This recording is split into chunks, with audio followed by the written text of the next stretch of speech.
जब आपके जिस्म में यूरिक एसिड ज्यादा होता है तो वही यूरिक एसिड आपके जोड़ों में जाके जमा होना शुरू हो जाता है। स्पेशली जो पाँव के और हाथों के जोड़ होते हैं वहां पे जमा होता है और वहां पे सोजिश कर देता है और इसी को गाउट कहते हैं और जिंदगी अजीरन हो जाती है। लेकिन आज आप लोगों को मैं वजह बताऊंगा कि किस वजह से यूरिक एसिड ज्यादा होता है आपके जिस्म में, और फिर एटलीस्ट 10 तरीके आप लोगों को बताऊंगा जिनसे आप अपने यूरिक एसिड को कम कर सकते हैं। सबसे पहले हम देखते हैं कि ये यूरिक एसिड बनता कैसे। यूरिक एसिड को बनाने के लिए दो मेन चीजें होती हैं। एक प्रोटीन होती है। आप जितनी ज्यादा प्रोटीन खाते हैं, गोश्त खाते हैं, गोश्त में भी मटन खाते हैं, मोटा गोश्त खाते हैं, छोटा गोश्त खाते हैं, या सी फूड खाते हैं जैसे शेल फिश खाते हैं, और भी मछलियों की मुख्तलिफ इकसाम खाते हैं, या ऑर्गन मीट खाने का मतलब कलेजी खाने का, जिगर खाने का आपको बहुत शौक है, तो उसमें ऐसी प्रोटीन होती है जिससे प्यूरिन्स बनते हैं। प्यूरिन प्रोटीन ही के बिल्डिंग ब्लॉक्स होते हैं, मतलब प्यूरिन की वजह से प्रोटीन बनी होती है। और जिस खुराक के अंदर प्यूरिन जितनी ज्यादा होगी यूरिक एसिड उतना ज्यादा बनेगा, क्योंकि प्यूरिन को तोड़ के यूरिक एसिड बनाया जाता है। तो इसका मतलब हो गया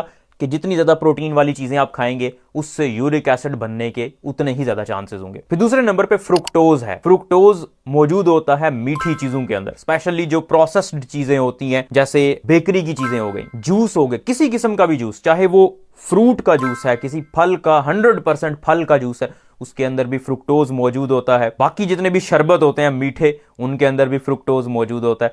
तो फ्रुक्टोज जितना ज्यादा आपकी खुराक के अंदर होगा यूरिक एसिड उतना ज्यादा बनेगा। आप लोग ये बात सुन के हैरान होंगे कि यूरिक एसिड की प्रोडक्शन ज्यादा मसला नहीं है। 90% लोगों में यूरिक एसिड की प्रोडक्शन ज्यादा नहीं होती, बल्कि मेन प्रॉब्लम होता है कि यूरिक एसिड उनके जिस्म से बाहर नहीं निकल रहा। यूरिक एसिड को बाहर कैसे निकालना है? गुर्दों ने बाहर निकालना है। अगर गुर्दे ठीक तरह से उसको बाहर नहीं निकाल रहे तो यूरिक एसिड आपके जिस्म में बिल्ड अप होना शुरू हो जाएगा, ज्यादा होना शुरू हो जाएगा।